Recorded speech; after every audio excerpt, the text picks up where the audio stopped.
Selamat hari Senin dan ya kita akan review Bitcoin dulu sebelum kita mereview yang lain. Ya ada pertanyaan, Bang ini BTC bakal ke berapa dulu? Ya plan aku masih sama guys, minimal ke 32.000 terlebih dahulu ya. Nah, jadi ada satu hal yang aku mau sampaikan kepada teman-teman semua. Nah, nanti kita lihat bareng-bareng.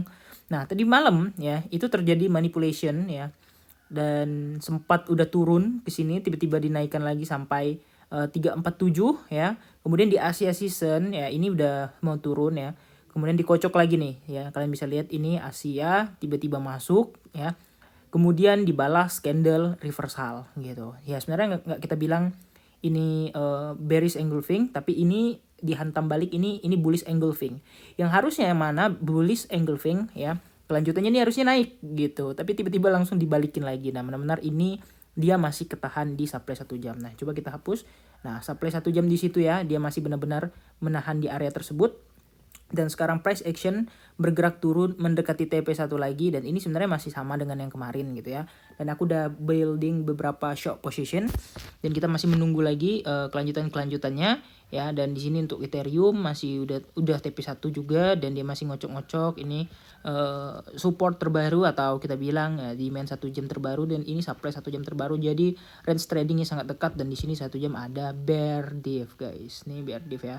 Nah, ini bear div ya. Nah, jadi ya langsung aja kita lihat.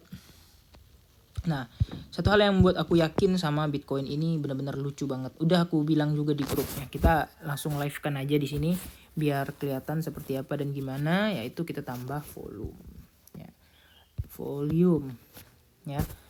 Untuk weekly ya, ini kalian lihat. Terakhir itu ada kenaikan yang sangat-sangat luar biasa itu di sini, di high volume, dan ini wajar aja ya. Waktu itu pump di sini kalian bisa lihat ini di 21.000 sampai masuk ke area sekitar berapa?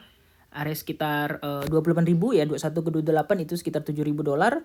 That's why di sini kalau kita lihat volume sepanjang tahun ini yang paling gede itu mungkin terjadinya tuh di sini. Nah, kalian bisa lihat ya, sepanjang 2023 ini volume paling gede di sini untuk weekly-nya ya. Kalau daily mungkin di sini juga, enggak sih. Soalnya bertahap ya. Nah, untuk weekly lah kita anggaplah pendistribusinya paling gede di sini gitu. Cuman habis itu ya, di sini ada selling pressure lumayan gede, tapi candle malah sideways. Yang artinya banyak orang udah jualan tapi harga ditahan. And then sampai akhirnya naik lagi ke area sekitar berapa ini? 30.000 sebelum turun. Ya, kalian bisa lihat price action itu benar-benar sampai detik ini, sampai kenaikan detik sekarang ya. Ini oke, kita hapus aja. Nah, sampai kenaikan detik sekarang, volumenya nggak ada gitu. Bahkan sampai yang candle pump seperti ini pun, yang harusnya ini kemarin ngepump ya 26 sampai 35, harusnya candlenya lebih besar dari ini dong ya kan, secara logika lah ya. Karena price actionnya bergerak 26 ke 35 itu kurang lebih hampir 9 ribuan dolar gitu ya. $9.000 itu gede loh, hampir $10.000 kalian bisa lihat, tapi volumenya udah kayak gini. Dan bener-bener ini hanya driven aja, hanya dibuat aja, hanya disengaja aja. Kalau kalian bilang ini bakal OTW ke 40, ya sebenarnya bisa-bisa aja. Karena apa? Karena kalau kita lihat drivennya udah gampang banget menggerakkan, karena buyer and seller itu udah dominan buyer lagi. Kenapa? Karena kalau kalian perhatikan pada saat bull run ya, di sini bull run itu volumenya tuh konstan nih guys.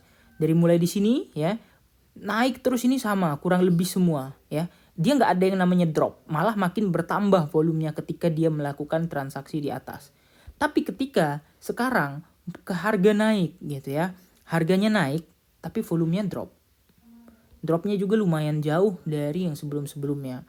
Dan kalau dilihat ini mungkin volume terbaik lah yang pernah ada gitu selama 6 tahun, hampir 6 tahun terakhir, 2018 sampai 2024, 5 tahun terakhir ya.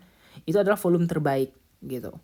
Ya, cuman di sini aku nggak berani spekulasi yang gimana, tapi tetap bakal ada yang namanya second bottom yang kita akan tunggu di 2024 gitu. Ya, jadi aku bakal tetap nunggu di area 24 sampai 22 atau mungkin diskon ke 2019 itu mungkin aja possible aja. Jadi nanya kapan ya, kemungkinan kuartal 1 2024 ya.